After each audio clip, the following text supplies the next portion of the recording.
Bwana Yesu asifiwe. Kwa jina naitwa Pastor Elizabeth Feso, na kisungu ni chombo cha Mungu cha kutumika na Mungu katika kazi yote ambaye ni ya kutumikia Mungu. Kulingana na neno la Mungu katika Timotheo wa pili mstari wa chapter 2 mstari wa 20, chombo chote kikijitakasa sinafanyika vyema kutumika katika nyumba ya Mungu katika kazi yoyote iliyo jema. Kwa hivyo ndio naitwa chombo ama kwa kisungu Feso, na hiyo jina nilipewa mahali tulikuwa naabudu Mungu katika mlima wa Bwana.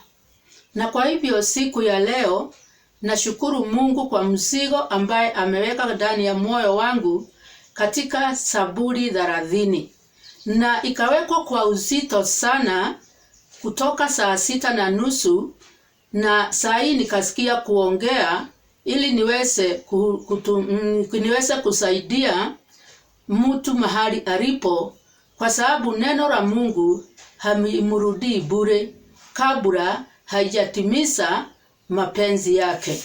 Huu ni mwaka wa kushukuru Mungu. Mungu alisema tumshukuru katika kila jambo, ilivyo jema, ilivyo baya, yeye anajua na anaelewa. Na kwa hivyo anasema tumshukuru, kwa sababu hata hiyo ambaye si nzuri anaijua na anaifahamu. Kwa hivyo akaweka mzigo mzito ndani yangu katika katika Psalms 30 ambaye inasema namshukuru Mungu kwa sababu ameniokoa kutokana na adui ambaye wangenifurahia. Na kwa kisungu inasema I praise you Lord because you have saved me and kept my enemies from gloating over me. Katika mambo ambayo unapitia, kuna watu wengine wanashangilia na kufurahia, na saa ingine huwezi kujua wanafurahia, wanakuonyesha kwa uso sao wako na wanahusunika pamoja na wewe, lakini kwa moyo wako na furaha, wakishangilia, wakisema ni heri ile ambaye amepitia. Lakini Daudi alisema anashukuru Mungu na ataendelea kumshukuru kwa sababu hakukubali Mungu adui zake wamfurahie. Nasi mwaka huu 2026 Mungu anasema kwa sababu tumepita ile ambaye tulikuwa na shida naye, na sasa ni 2026, tumfurahie Mungu na tumshukuru Mungu kwa sababu hakukubali adui zetu watufurahie. Tuko hai, tuko na afya, na pia tuko na ulinzi wa Mungu. Kwa hivyo tukiwa na hivi vyote ni zaidi ya yale mambo ambaye unapitia.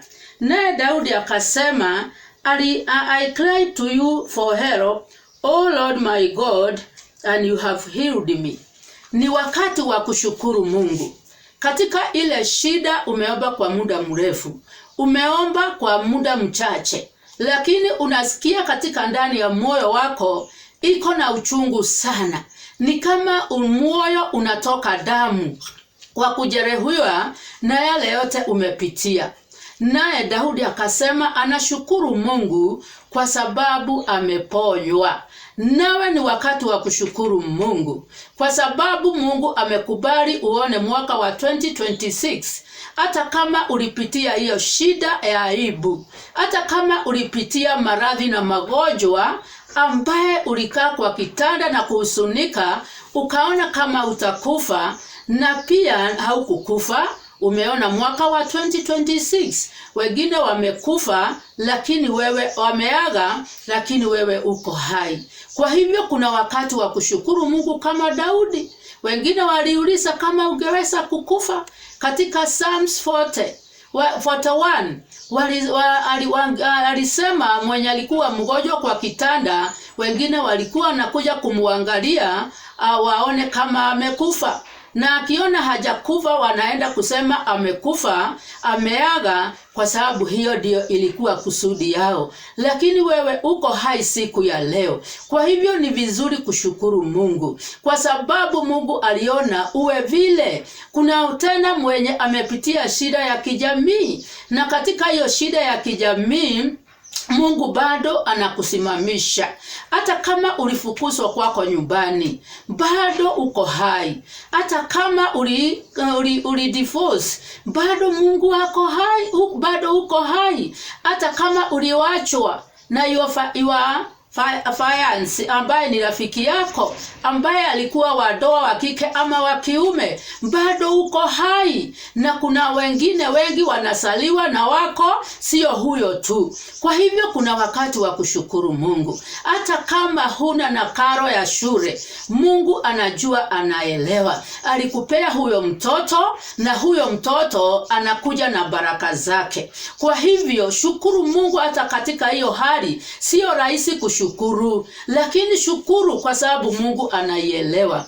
Pia katika mtu wenyu kuaga, shukuru Mungu. Ni jambo zito sana kushukuru Mungu, lakini shukuru Mungu kama Daudi vile alishukuru Mungu wakati mtoto aliaga na alikuwa amefunga. Akafungua maombi, akafungua fasting, akakula, akakunywa, akaoga, na kwa hivyo akasema wataonana na huyo mtoto. Nawe kwa neema ya Mungu, kwa sababu bila neema huwezi. Ni jambo zito kuachana damu, lakini shukuru Mungu kama Daudi, ukijua huyo hatarudi, lakini wewe utamkuta. Kwa hivyo shukuru Mungu katika hiyo shida. Shukuru Mungu katika hiyo shida ya kufungiwa nyumba. Shukuru Mungu katika hiyo shida ya kushushwa na kuchukiwa, kwa sababu katika kushushwa na kuchukiwa Mungu kuna mlango ingine anafungua. Daudi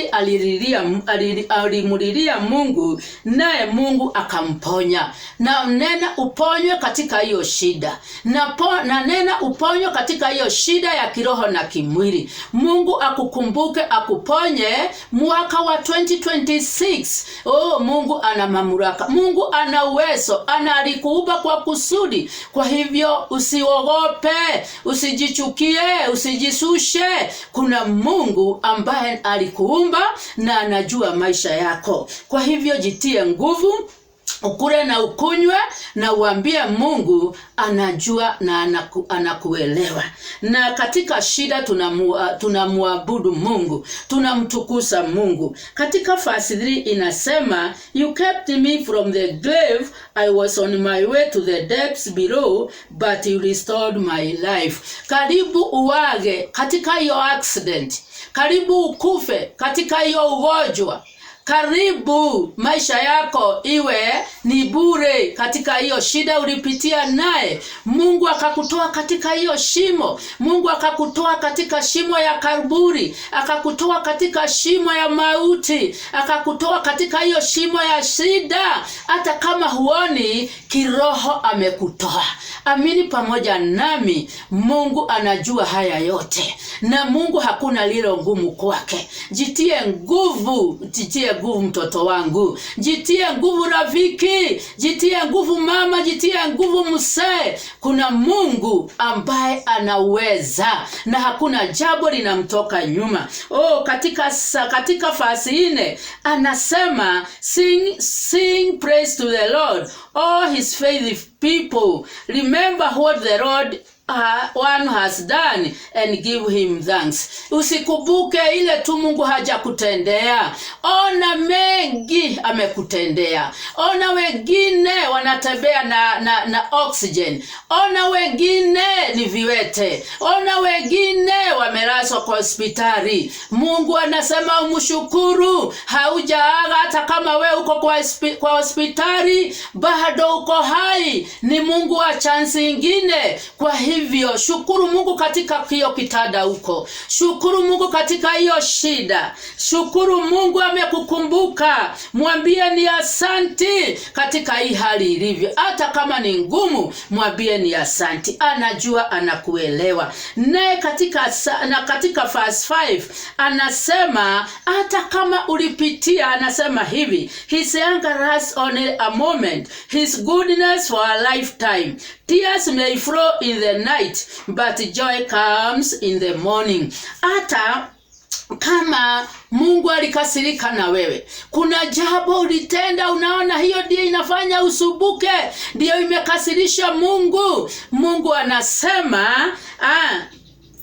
anasema his anger lasts only a moment. Hata akikuadhibu milele na milele. Hata jangwa mtu hakaangi katika jangwa milele na milele. Mungu anakuja kukutoa katika jangwa ya aibu, jangwa ya kuchekelewa, jangwa ya kushushwa, jangwa ya kufukuzwa kasi na kuambiwa hakuna kasi Januari, hakuna kasi Februari, jangwa ya kukosa kasi, jangwa na ulisoma. Kumbuka Mungu anakujua. Maisha yako iko katika mkononi mwake Mungu. Amekuchora mahali pale. Jitie nguvu, jitie moyo. Kuna Mungu anakufahamu. Kuna Mungu anakuwasia mema. Hata kama haya yote umepitia, unaona ni dhambi ulitenda, unaona ni Mungu anakuachilia. Mungu anasema haitadumu milele. Ni kilio kinakuja usiku. Kilio kinakuja usiku. Asubuhi. Joy comes in the morning. Usiku wako umepita. Usiku wako umekwisha. Amuka kula kunywa. Amuka shangilia. Amuka ibia Mungu. Ruka mahali ulipo. Shukuru Mungu. Abia Mungu anajua na anakuelewa. Alikuumba kwa kusudi. Achilia hiyo yote ambaye inakusubua. Kuna Mungu anaona. Kuna Mungu anakujali. Inua Mungu. Mtukuze. Muabudu. Daudi akasema katika shida zake zote alitukuza Mungu. Ni wakati wa kutukuza Mungu 2026. Ukikaa mahali pale husuni na kulia, utajiletea magonjwa. Inuka kula na ukunywe. Enda ongea na watu huko. Omba, chukua neno, chukua Biblia, soma.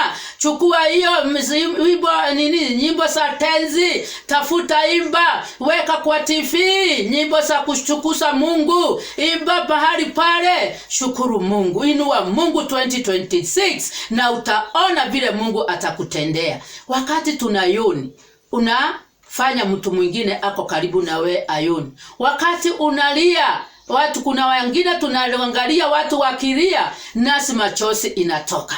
Wakati huna na furaha, kuna wengine kuna mahali unafika, unakuta watu wanafurahi, nawe unaambukishwa hiyo furaha, na kuambukisha furaha ya Mungu, na kuambukisha amani ya Mungu, na kuambukisha kushangilia kwa Mungu katika jina la Yesu, na kuambukisha amani ya Mungu katika jina la Yesu. Toka katika hema ya maombolezo.